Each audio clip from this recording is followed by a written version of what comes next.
Se puede observar años atrás, es decir, los años 60 hasta años posteriores, que la violencia y los grupos paramilitares han tenido un gran golpe de importancia en el país. Hoy en día se sigue evidenciando hechos atroces que han marcado y marcarán de nuevo la historia de Colombia, ya que el gobierno no pone mano firme a este tipo de organizaciones. Bueno, cuando Pablo Escobar Gaviria entra a la escena delictiva de nuestro país, entra de una forma suave y lo toman en serio en el momento en que manda asesinar a Lara Bonilla.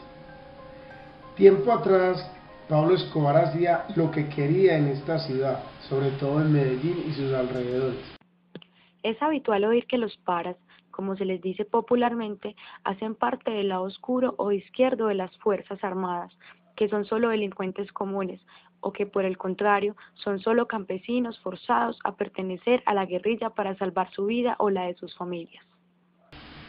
Pablo Gaviria empezó por los barrios pobres, alumbrando las canchas de fútbol, patrocinando partidos de fútbol, y todo el mundo le corría a él. Nadie creía que iba a llegar a tener un matiz delictivo tan alto. Lo digo tan alto porque las autoridades gubernamentales y policiales fueron muy permisivos con él. Aún sabiendo de que el tipo tenía su historial delictivo, le dejaron tomar fuerza, y solamente cuando él determinó amenazar a ciertos personajes del gobierno y empezó a infiltrar las fuerzas militares con su dinero mal habido, fue cuando este país, Colombia, despertó a una realidad que ya era muy avanzada. El narcotráfico se había tomado la ciudad de Medellín, se había tomado lo que llamamos la parte administrativa, había infiltrado inclusive ya altas esferas de la sociedad bogotana.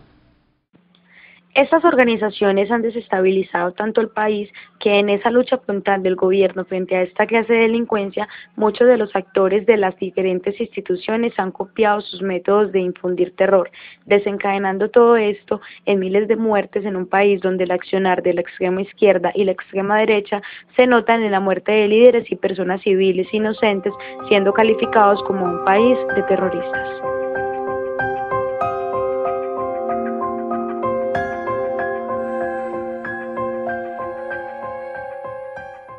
Entonces ya el gobierno dicta órdenes de captura, emana leyes de extradición.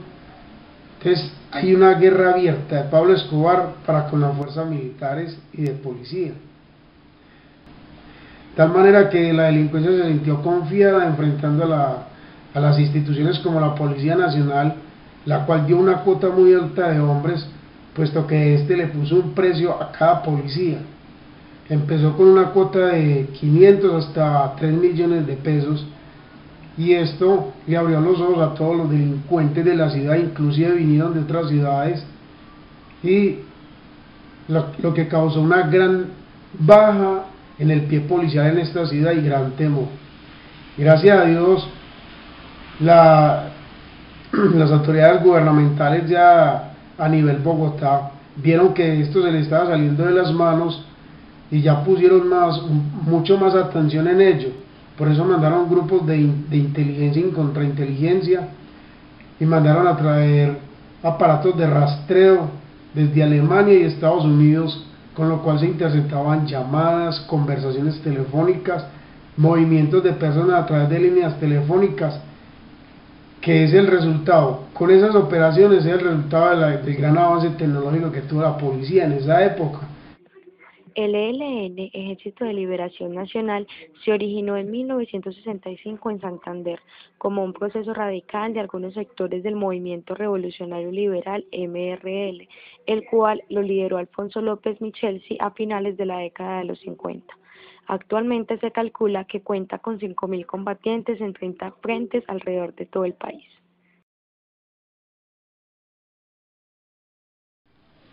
El grupo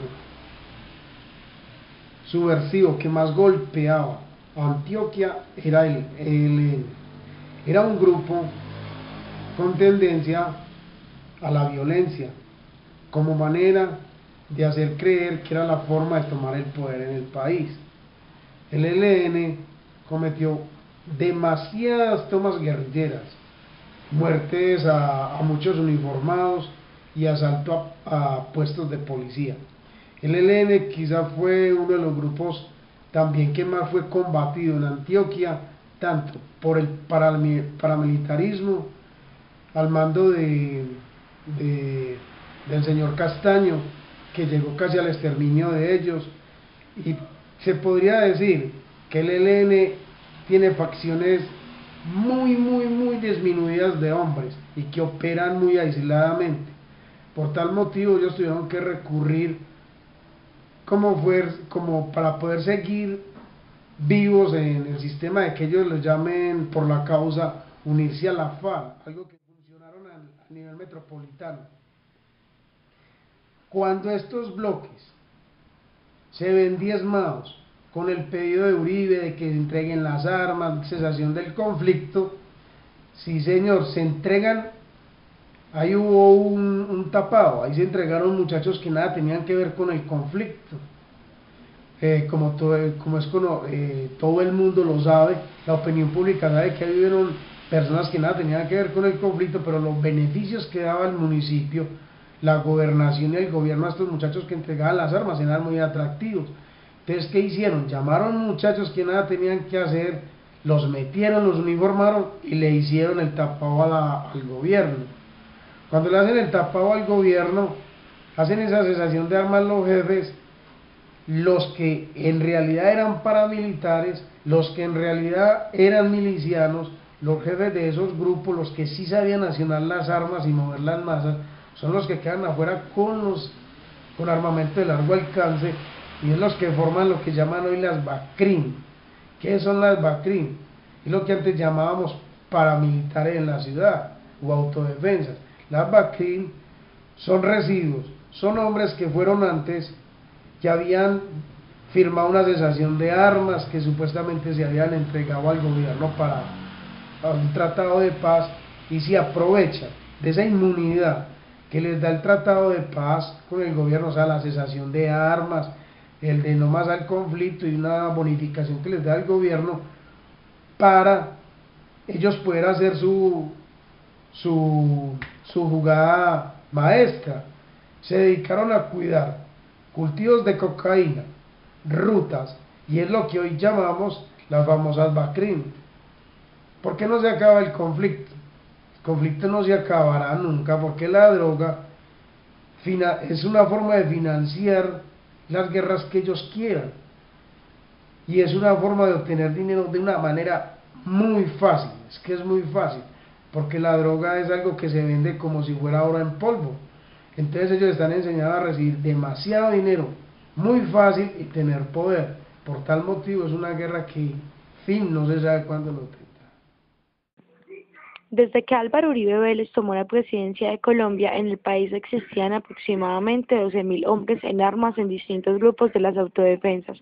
4 años de negociaciones han dado como resultado el desarme de 31.650 hombres en procesos colectivos, 3.554 individualmente, 14.632 capturados y 59 jefes recluidos en la cárcel de Antioquia. Después de todo esto, aún así, después de 10 años de negociaciones y aunque se han logrado varios acuerdos de desmovilización, no se ha logrado una firma de acuerdo de paz global con las organizaciones más antiguas. Por esto se encontró la conclusión que había la misma suma de paramilitares en las mismas regiones del país y con cifras parecidas a las que habían en el 2002.